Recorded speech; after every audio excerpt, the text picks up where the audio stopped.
मेहनत करने के बाद कभी कभी हो जाती है हार, चिट्ठी भी मंजिल पा लेती है गिर गिर के बार बार, गिर गिर के बार बार। हेलो दोस्तों, इस वीडियो में हम बात करने वाले हैं बिंदु आवेश के कारण किसी बिंदु पर विद्युत क्षेत्र की तीव्रता। ये इम्पोर्टेंट वीडियो है जो आगे हम फार्मूला प्रूफ करेंगे। 5 नंबर में VVI बनेगा, इसी से प्रूफ होगा, इसीलिए ये ध्यान से देखिए। बिंदु आवेश, तो बिंदु आवेश कहने का मतलब एक हमारा प्लस क्यू आवेश है, यानी कि बिंदु आवेश की एक पॉइंट पे आवेश है, इसी को बोला गया है बिंदु आवेश। कहाँ पे आवेश है? इस पॉइंट पे, इस पॉइंट पे आवेश है, एकदम छोटा सा में यहाँ पे पॉइंट पे स्थित आवेश है। इस बिंदु को हम मान लेते हैं O, माना कि बिंदु आवेश O पर स्थित है। O से R दूरी पर, कितना दूरी पर? R दूरी पर एक बिंदु P स्थित है। क्या स्थित है? P। यही P पॉइंट पे विद्युत क्षेत्र की तीव्रता निकालना है। ये पॉइंट P हम यहाँ माने, चाहे यहाँ माने, कहीं पे भी मान सकते हैं। इसके सामने जस्ट यहाँ पे कहीं पे भी मान सकते हैं, और दूरी क्या मान लेंगे? R मान लेंगे। अब देखिए यहाँ पे जहाँ जहाँ ध्यान रखिएगा इस बात को, जहाँ जहाँ विद्युत क्षेत्र की तीव्रता निकालने के लिए रहता है वहाँ वहाँ एक परीक्षण आवेश को लाते हैं। परीक्षण आवेश पता करता है कि इस पॉइंट पे विद्युत क्षेत्र की तीव्रता क्या होगा। इसी क्यू नोट के क्या बोला जाता है? परीक्षण आवेश। परीक्षण आवेश बोला जाता है, परीक्षण आवेश। तो दोनों बिंदु पर आवेश है, दोनों के बीच का दूरी क्या है? R। और कूलम के नियम से हम लोग जानते हैं, कूलम के नियम बिंदु आवेश के लिए लगाया जाता है। कूलम के नियम से कूलम के नियम से क्या मिलता है? फोर्स मिलता है। F बराबर हमारा फार्मूला होता था K Q1 Q2 बटे R स्क्वायर। अब देखिए F बराबर Q1 के जगह पे क्या है? Q है, तो Q रख देंगे। Q2 के जगह पे क्या है? Q नोट है। दो बिंदु आवेश के लिए लगाते हैं, और बीच का दूरी क्या है? R है, तो R के स्क्वायर कर देंगे। क्या इसको समीकरण हम मान लेंगे फर्स्ट। हमको विद्युत क्षेत्र की तीव्रता निकालना है, तो विद्युत क्षेत्र की तीव्रता क्या चीज़ से सूचित करते हैं? ई से, यानी ई बराबर हमको व्हाट पूछा है, क्या होगा? तो विद्युत क्षेत्र की तीव्रता का सूत्र होता है विद्युत क्षेत्र की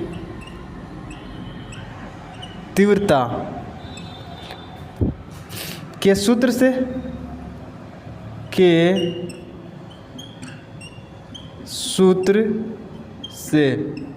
विद्युत क्षेत्र की तीव्रता का क्या होता है मेरे भाई? सूत्र E बराबर F बटे Q नोट। E बराबर F बटे Q नोट। तो F बराबर हम लोग निकाल ही चुके हैं, तो इसको समीकरण क्या मान लेंगे? सेकेंड। अब कह सकते हैं समीकरण 1 को 2 में रखने पर, समीकरण 1 को समीकरण 2 में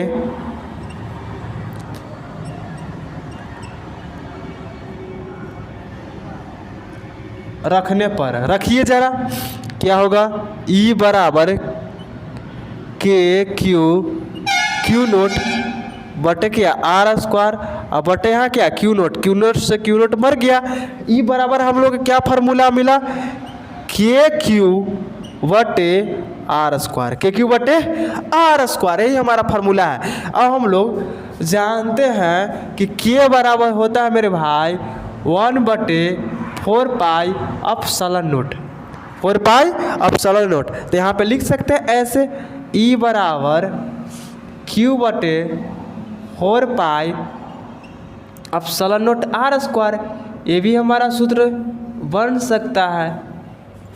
अब देखिए इस वर्ष ऑब्जेक्टिव में ऐसे क्वेश्चन घुमा के पूछा था, अगर मान लीजिए कि हम दूरी को बढ़ा दें, तो विद्युत क्षेत्र की तीव्रता क्या हो जाएगा, बढ़ेगा कि घटेगा कि अपरिवर्तित रहेगा कि इनमें से कोई नहीं। तो देखिए हम लोग जब नीचे वाला के बढ़ाते हैं तो इधर जो होता है हमारा वो वाला क्या हो जाता है, घट जाता है, क्योंकि नीचे से क्या हम लोग दे रहे हैं, नीचे वाला बढ़ रहा है और नीचे वाला बढ़ रहा है तो इसको हम क्या भागा देंगे, तो भागा देंगे तो क्या होता जाएगा, घटते जाएगा। लेकिन आर को डिक्रीज करेंगे तो ई क्या हो जाएगा, इंक्रीज हो जाएगा, यानी कि वो बढ़ जाएगा। क्या बात समझ में आया? हाँ सर समझ में आया। ये जो दोनों आवेश है वायु में है, क्या चीज़ में है, वायु या निर्वात में है। अगर किसी माध्यम में रख दिया जाए तो किसी माध्यम में रख दिया जाए तो जो विद्युत क्षेत्र की तीव्रता का सूत्र होगा हमारे ये होगा Q/4 pi epsilon note epsilon are की आर के स्क्वायर, ये होगा। ये क्या चीज़ के लिए, किसी माध्यम के लिए। जैसे वाटर क्या है, माध्यम है, किसी माध्यम के लिए, ये किसी माध्यम के लिए सूत्र हो गया। तो ठीक है, तो क्या ये प्रूफ करने हैं, पहले कूलम्ब लॉ लगाएंगे। कूलम्ब लॉ क्यों लगाया, क्योंकि हमको फोर्स चाहिए था। फिर विद्युत क्षेत्र की तीव्रता का हम लोग सूत्र जानते हैं, E बराबर F/Q0। Q0 से Q0 मर गया हमारा, बच गया हमारा फार्मूला में क्या आ गया, KQ/R²। के बराबर हम लोग जानते हैं 1/4 पाई एप्सिलॉन। के का वैल्यू रख दिए, Q/4 पाई एप्सिलॉन R² हो गया। अगर दूरी के बढ़ाएंगे तो विद्युत क्षेत्र की तीव्रता घट जाएगा, अगर दूरी को घटाएंगे तो विद्युत क्षेत्र की तीव्रता क्या हो जाएगा, बढ़ जाएगा। अगर हम किसी माध्यम में डाल देते तो फार्मूला बन जाएगा Q/4 पाई एप्सिलॉन आर के स्क्वायर हो जाएगा हमारा सूत्र। ठीक, तो अच्छा, अब स्टूडेंट पूछता है कि सर यहाँ विद्युत क्षेत्र की तीव्रता दो का सूत्र है, एक यहाँ पे और यहाँ पे, सर इसको कब कब लगा सकते हैं, कैसे कैसे यूज करेंगे। अगर मान लीजिए कि किसी दूरी पर एक आवेश दे रखे, मान लीजिए कि 10 कूलम दे रखा है, अगर मान लीजिए कि 10 मीटर के दूरी पर विद्युत क्षेत्र की तीव्रता चाहिए तो हमको ये वाला सूत्र लगाएंगे। कौन सूत्र लगाएंगे, ये वाला।